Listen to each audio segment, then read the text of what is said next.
From the National Newsroom of the Canadian Press, I'm Lisa Laporte. Ottawa has inked an initial contract with Irving Shipbuilding regarding new River-class destroyers for the Royal Canadian Navy.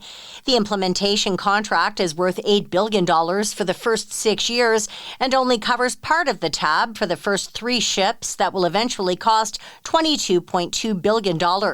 Vice Admiral Angus Topsheet is calling it a major step forward for a project aimed at replacing the Navy's aging destroyers.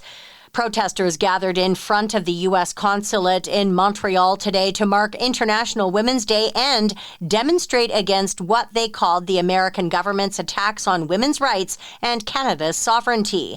It was one of a dozen demonstrations planned for across Quebec today.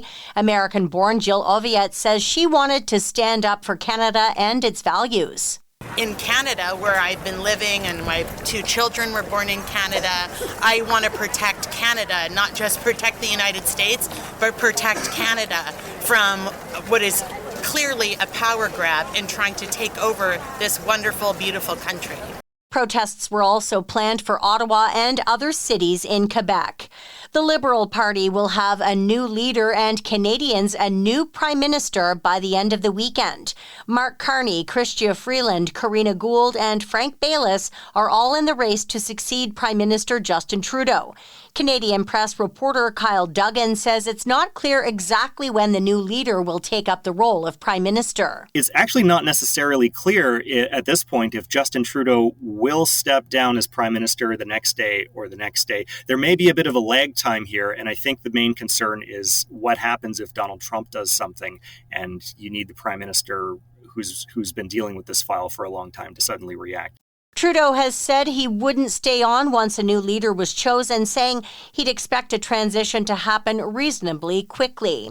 Ontario Premier Doug Ford is speaking out after a mass shooting in a pub in Toronto's East End last night that left a dozen people injured.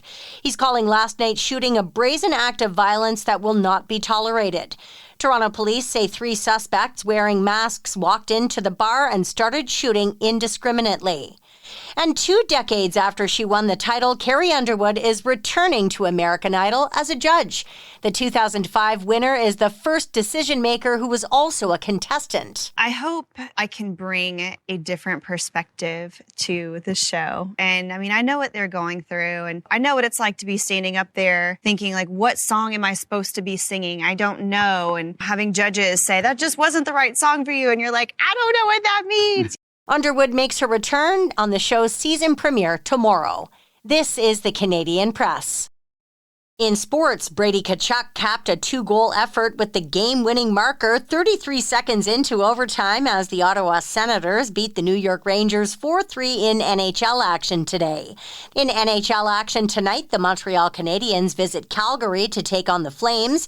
Elsewhere, the Toronto Maple Leafs are in Colorado to play the Avalanche, and the Edmonton Oilers host the Dallas Stars. The Toronto Raptors host the Washington Wizards tonight in NBA action. The Raptors are currently riding a 3-game winning streak with their most recent victory, a 118-109 win over the Utah Jazz at home yesterday. Canada's Felix Auger-Aliassime lost in straight sets today to Jensen Brooksby of the U.S. in the second round of the Indian Wells tennis tournament. And the Philadelphia Phillies took an early 5-0 lead and held on to beat the Toronto Blue Jays 5-4 in spring training action. From the Canadian Press, I'm Lisa Laporte. Thanks for listening. Don't forget to follow and subscribe. For more of today's top stories, visit thecanadianpressnews.ca.